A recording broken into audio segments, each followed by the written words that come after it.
Okay, we gotta talk about why some people hate Venice, Florida, and I'm getting started right now. So one thing you're probably gonna hate about this video is Haiti's not here, right? She's normally in the videos. She's not feeling well. She's having some health issues. Definitely keep her in her thoughts, please. And as always, you can still call, text, or email her if you are looking to move to the area. Her information will be in the description down below. If she's not feeling better by the time this video comes out, she's got a ton of really good realtors that she's really close with that will definitely take great care of you. So one of the things that's most interesting that people hate about Venice kind of goes both ways, and it's the traffic. And what I mean by both ways is not that it travels both ways. Obviously it does. That's a really bad dad joke. But anyways, I'm not even a dad. Anyways, both ways I mean as far as some people think it's too slow and it's frustrating, but then some people think it's too fast and hectic and crazy. So let me kind of break that down for you. A lot of Venice, especially like mainly the main roads like Tamiami Trail, that's gonna be 3 lanes, 45 miles an hour, and there's a lot of other 45, some 55-mile-an-hour roads. So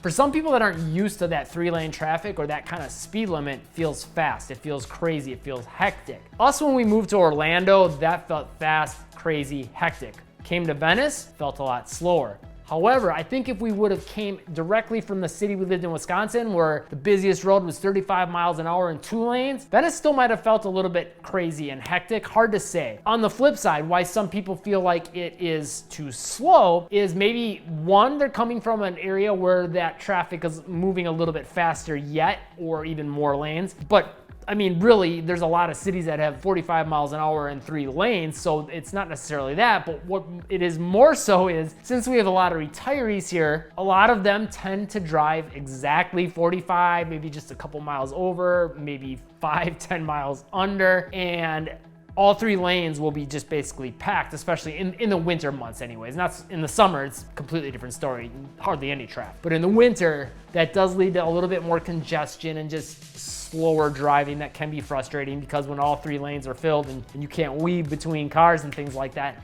it could be frustrating that way. So it just depends on where you're coming from. That's one thing you'll want to consider based on the description I give you, what it's like here and maybe what you're coming from. If it was similar to where we're coming from in, let's say, you know, Wisconsin or Orlando, where it was 45 and people would drive like 55 and it was like 3 lanes, that can give you a little bit of a sense maybe of what to expect. Another reason why people hate Venice that they maybe didn't think they would is because some people feel like once they move here that it's just a little too quiet and or boring. Now, we are growing pretty quickly, so there's a lot of new stores and restaurants and things like that coming in, and the Welland Park area that's nearby, that's more so I guess Northport, but definitely part of it dips into the Venice area.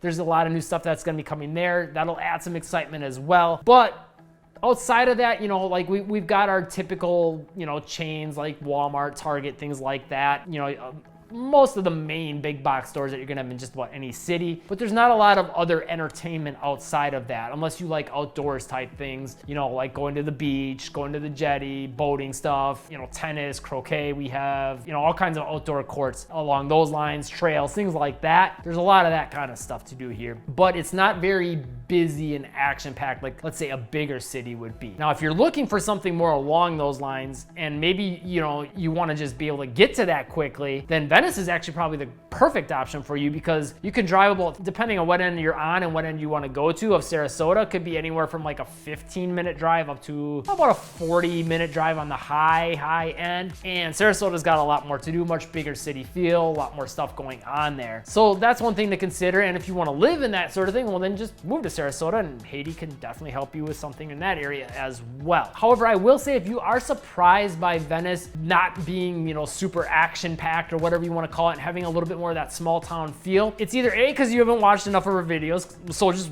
watch a ton of our videos and you'll get a much better sense for the area, because we cover just about anything you could think of on all the surrounding cities, but a lot of Venice, because this is Life in Venice, Florida channel. But on top of that, this is something we recommend for anyone that's looking to move to anywhere in Florida. You gotta go visit it in person to really get a full scope and sense of a city, and we recommend you spend at least 4 to 5 days, ideally in 2 weeks, in that area, so you can really check out different areas, maybe pretend for a couple days that you're living there, and okay, I'm gonna go to my job, I would have to drive this way, then I would have to do this, go here, and you can see what traffic is like, you know, you can see what you would do on a day-to-day basis. And it's not all about the quote unquote tourist stuff. Unless of course you're looking to retire down here, then yeah, then just go do all the fun stuff, and because that's the stuff you're probably most likely wanting to be doing most of the time. And then you can see, okay, well, what do they all have to do? Is this gonna be enough to me or for me, or do I need something else? Maybe I need to go up, Sarasota or something like that. Or maybe it's even still a little too busy for you and you decide, okay, something quieter, like maybe Northport would be better. Another reason why a lot of people end up hating Venice kind of comes back to the traffic thing that I was mentioning, but it's different. It's just the seasonality. And so for a lot of people, they really, really hate what's called Snowbird season. And some people,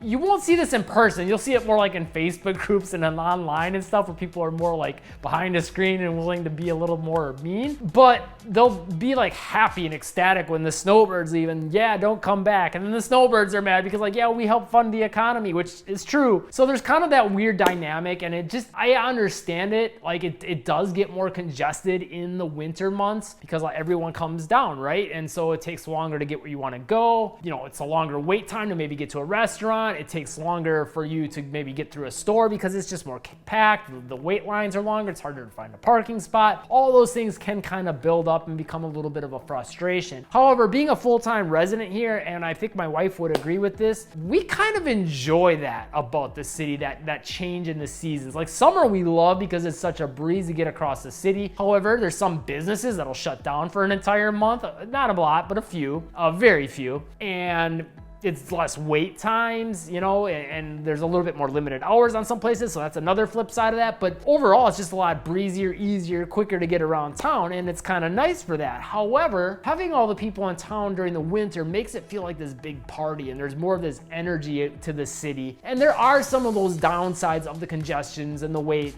and all that stuff if you're a little impatient, which, we all can be at times. In the winter months, again, if you look at it from that lens of, okay, number one, the snowbirds are helping the economy, and two, everyone's down here enjoying this beautiful area, and you can look at it like, hey, we're all down here together because we love Venice and kind of have that sense of community, which is how most people are going to be in person that you'll see. I think you'll find that you actually don't mind that. And finally, one reason some people start to hate Venice is actually kind of a bunch of reasons, and it's a lot of the more like Florida things. It's not just exclusive to Venice. We did a video with 10 different reasons why you might hate Florida, and it's right here. Check it out. It'll definitely check off a lot of the boxes that you want to before you decide to make the move here. And as always, if you want to move to the area, call, text, or email Haiti. Her information will be in the description down below. Hit all the buttons down below, especially that subscribe button, and live breezy.